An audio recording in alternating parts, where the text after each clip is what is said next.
The video opens with the setup of a maximum security prison simulation where a former cop, Lenny, and a former criminal, Ian, must survive 100 days together to win $500,000 split between them.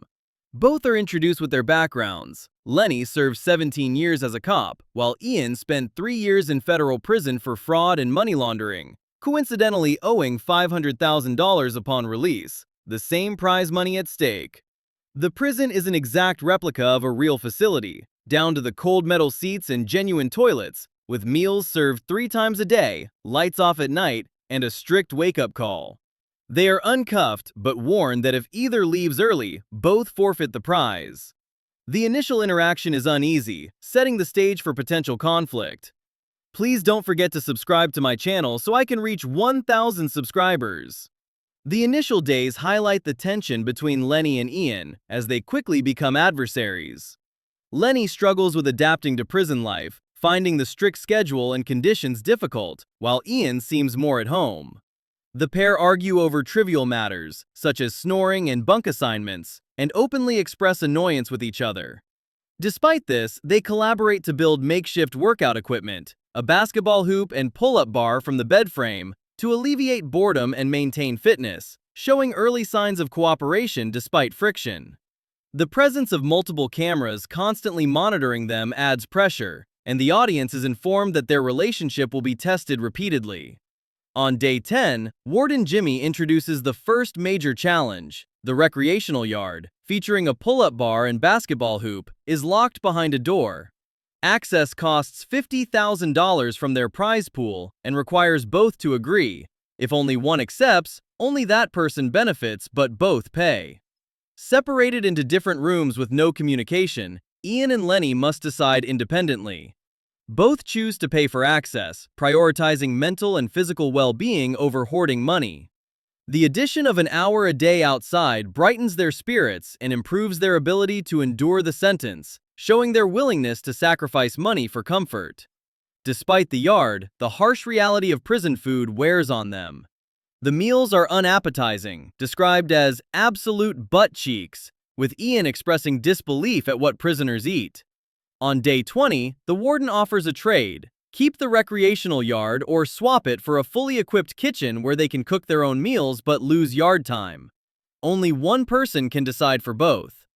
Lenny opts to keep the yard, valuing outside time over better food, surprising Ian, who expected the opposite. This decision reinforces their diverging priorities and highlights the challenge of cooperation under pressure. They continue to find creative ways to pass time, such as playing catch-up dodgeball, but the harshness of confinement and lack of freedom begins to weigh heavily on them. After 30 days, they are introduced to a new amenity, the library, fully stocked with hundreds of books and magazines. Access is free but limited to only one of them for the next 70 days, creating a competitive dilemma. They must negotiate who will get the privilege, knowing the other will be excluded. The library offers mental escape, but the rule prohibiting bringing books out intensifies the challenge of sharing resources. Their negotiations reveal underlying tension, especially about a Bible that Lenny values deeply for spiritual support, but Ian, non-religious, questions the fairness. The conversation becomes strained, showing cracks in their fragile relationship as they struggle to balance individual needs and group survival. Ultimately, Lenny grants Ian exclusive access to the library, demonstrating trust despite initial disagreements. Ian reciprocates by smuggling Bible passages and other book pages out to Lenny, secretly sharing the knowledge and comfort. This act of kindness contrasts with Ian's usual convict instincts and shows a growing camaraderie. They even begin decorating their prison space with artwork made from library materials, improving their environment despite constant surveillance. Ian embraces his smuggling convict persona, pushing boundaries by hiding books in creative locations, reflecting both defiance and adaptation. This period marks a turning point where they begin to support each other more genuinely. On day 40, a prison store is unlocked, stocked with items requested by Ian and Lenny, all priced equally at $10,000 each.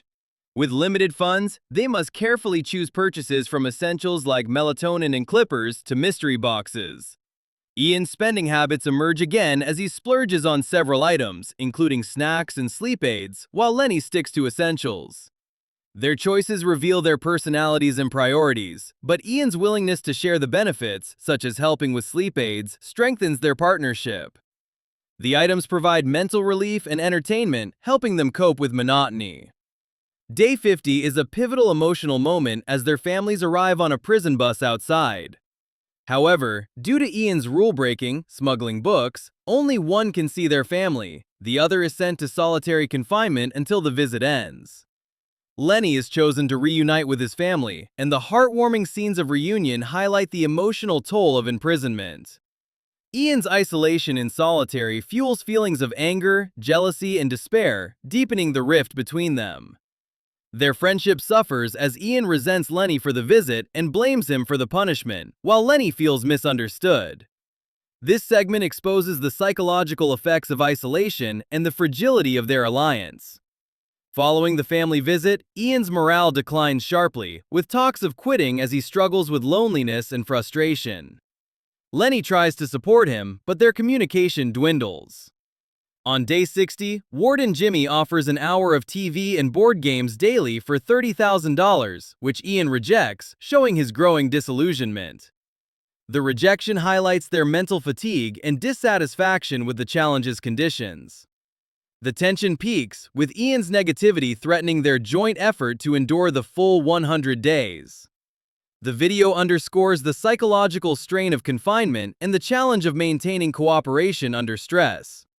Facing potential failure with 20 days left, the warden presents a physical and cooperative challenge: break open a 2,000-pound boulder to retrieve a key unlocking a $100,000 prize. They must give up $50,000 immediately, but have 10 days with 1 hour daily to complete the task. This challenge forces Ian and Lenny to work together, shifting their dynamic from competitors to teammates. Despite initial exhaustion and slow progress, they use knowledge from library books to devise strategies involving leverage and chiseling weak spots.